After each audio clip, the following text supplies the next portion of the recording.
এই কোরআনের চাইতে দামি আর কোন কিতাব নাজিল করলে তুমি নামাজ পড়তা?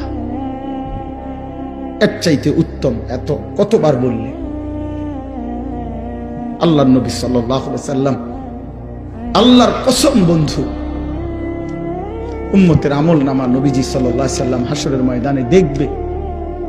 নবীজির সামনে আমল নামা নবী হাতে নিবে, দেখবে। যখন আমল নামা হাতে নিয়ে দেখবে নবী, পৃষ্ঠার পর পৃষ্ঠা ফজরের নামাজ নাই, 5 ওয়াক্ত নামাজ নাই, হালাল রিজিক বলতে কিছু নাই, 30 বছর সুদের টাকা, ঘুষের টাকা, কিস্তির টাকা, 30 বছর ধরে নাচ গান, নাটক, সিনেমা, ঘরে টেলিভিশন, বাজারে টেলিভিশন, স্ত্রী বেপর্দা, ছেলেটা নামাজ পড়ে না, মেয়েটা পর্দা করে না, নিজে বিড়ি সিগারেটের মধ্যে আসক্ত, কারো নামাজ নাই, বন্দিগি নাই, কোরআনের তিলাওয়াত নাই। এই আমল নামা দেখে আল্লাহর কসম নবী জিজ্ঞাসা করবে, উম্মত এত বড় বেইজ্জতি তুই আমারে কেমনে করলি? উম্মত আমার সামনে এটা তুই কি দিলি? তুমি কি জানো উম্মত, আমি 23টা বছর টানা তোর জন্য কেঁদেছিলাম উম্মত।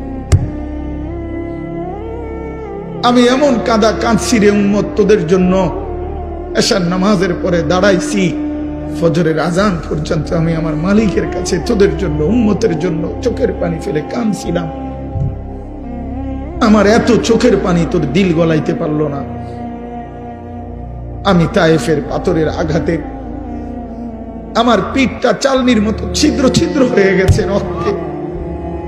আমি বুকে পেটে 2টা পাথর বাঁধছি ক্ষুধার কষ্টে।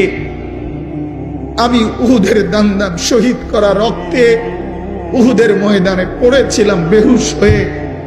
আমার ঘরের চুলায় 3 মাস রান্নার জন্য কোনোদিন চুলায় আগুন জ্বলে নাই।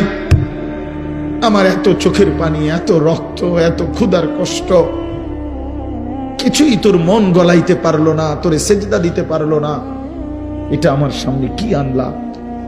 আমি এই আমল নামা নিয়ে আল্লাহর সামনে কেমনে দাঁড়াবো? আমি কেমনে বলবো আমার মালিকের কাছে আমি কি সুপারিশ করব? আমি কেমনে বলবো রব্বুল আলামিন এটা আমার শ্রেষ্ঠ নবীর শ্রেষ্ঠ উম্মতের আমল নামা? বল ভাই আমার, তুমিই বলো, তুমিই বলো।